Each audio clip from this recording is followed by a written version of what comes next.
যাই হোক, ব্লগটা কিন্তু আমি এখনও কন্টিনিউ করছি। রোহিতের বার্থডে দেখো, অনেক ঝামেলা করে বাজার ফাজার করে যাই হোক রান্নাবান্না করলাম। তোমাদের সাথে সব কিছু শেয়ার করতে পারলাম না, কারণ একার হাতে বাজার, একার হাতে রান্না।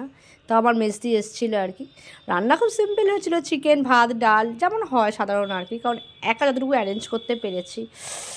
আর দেখো সুমি খাবার ডিস্ট্রিবিউট করছে, আর এই যে এখনও ভাত বসানো আছে, এই যে cake.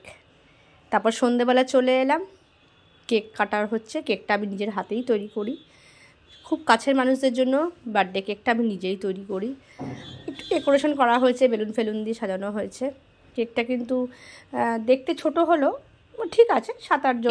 Birthday to you, happy birthday to you, happy birthday dear রোহি।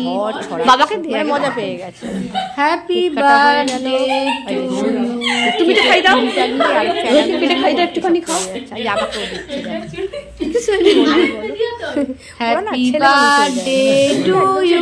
না না না, তুই চকলেটটা খাই দিচ্ছ, কেকটা দাও না। রিমি সুমি দুজনে মিলে এই করছে, একে দিচ্ছে। আর সুমি খুব মজা যায়, আর রিমি সমানে ফেনাগুলো খাচ্ছে। আর রোহিত আমাকে খেয়ে নিলাম সেই ফাঁকে। আর কি এরকম করেই আনন্দ করে দিনটা কেটে গেল।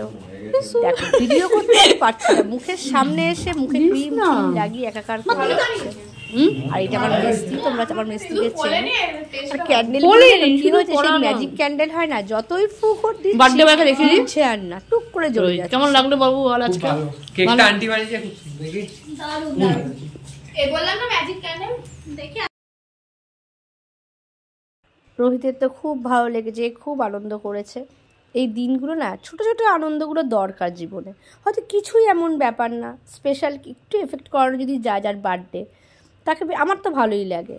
হয়তো সামান্য, খুব সাধারণ একটা অ্যারেঞ্জমেন্ট, তাও মনে হয় ওদের দিনটা একটুখানি এরকম করে কাটালে ভালো লাগে। আমি তো খুব পছন্দ করি। আর বাইরের খাবার দাবার এগুলো তো আছেই, এগুলো তো কোনো অসুবিধা নেই, কিন্তু নিজের হাতে রান্না করে খাওয়ানো বা নিজের হাতে একটা কেক গিফট করা, এটা আমার কাছে বিশাল ব্যাপার।